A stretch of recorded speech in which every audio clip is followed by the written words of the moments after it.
Hello everybody, today we're going to be tying the size 16 Griffiths Gnat. This is the hook we're going to be using. This is a Stockard model 217 in size 16. Even though this is a nymph hook, it's a light wire nymph hook, so you can use it perfectly fine for dry flies and have no problem. The thread we're going to be using on this fly is a Uni-thread 72 denier and 8/0. A little bit smaller than that 6/0 I normally use for nymphs. We're just going to create some thread wraps back the hook of this fly, and then we're going to cut that tag end off nice and close. And the body of this fly is going to be a single piece of this strung peacock hurl. If you can see on the video, you can see the ridge. There's two different sides to the peacock, the side with the ridge and the side with the hurls. That's the side. Right here is the side with the ridge, as you can see. It's easy to see on the bottom of the peacock hurl, and then you can follow it up to the tip where you tie in at. As you can see, that's the side with the ridge, and then if you flip it over, this is the side with the hurls. So we're gonna keep that side with the hurls facing us, and we're gonna bring it up the peacock hurl there, and we're gonna tie in probably about 1 inch from the top of the peacock hurl.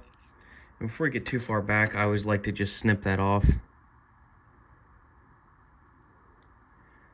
The reason we do that is because those peacock hurl, the tips of them are pretty brittle. And then the only thing we're gonna do is just make tight touching wraps to the back of the fly, right to where the barb of the hook is. And then we are going to tie in our Grizzly hackle. This Grizzly hackle is a size 16 to match the size 16 hook. And what I like to do is I just like to pull these fibers back, pull them nice and straight, and then take my scissors. I'm going to just cut that off there. Keeping that nice and straight, I'm going to give it a buzz cut.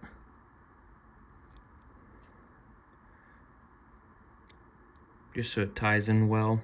And then what I'm going to do, since we're going to wrap it this way up the hook, I'm going to pull these fibers back and cut just a little bit more on the one side so it ties in nice and straight.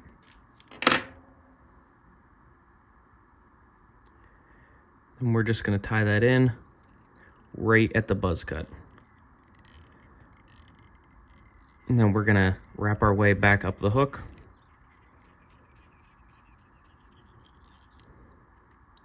And now all we're going to do is I'm going to give it a half hitch here.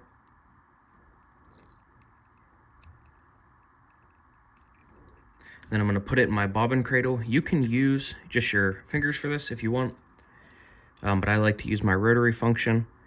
And now all I'm going to do is just rotate this up the hook, making sure I try and avoid that hook point.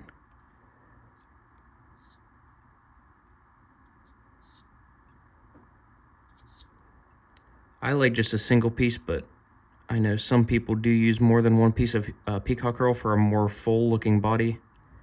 But with a dry fly here, you kind of do want it pretty thin.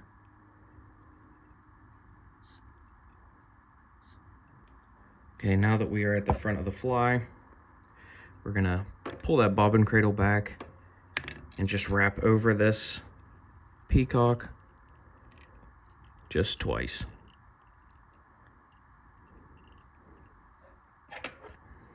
Okay, that's good.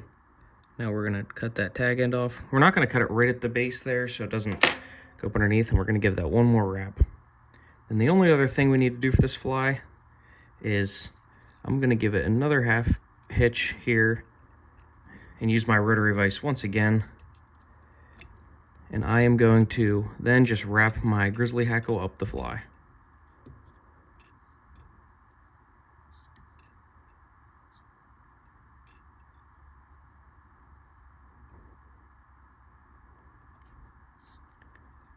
Okay, that's The Grizzly Hackle wrapped, like I said, there is no difference between using your fingers and the rotary function. I just think it makes it look a little bit neater.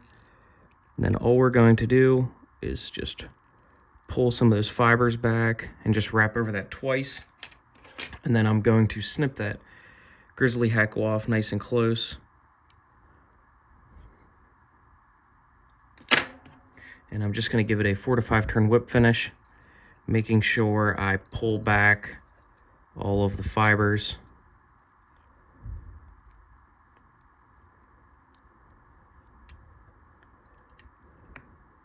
Making sure it's nice and tight.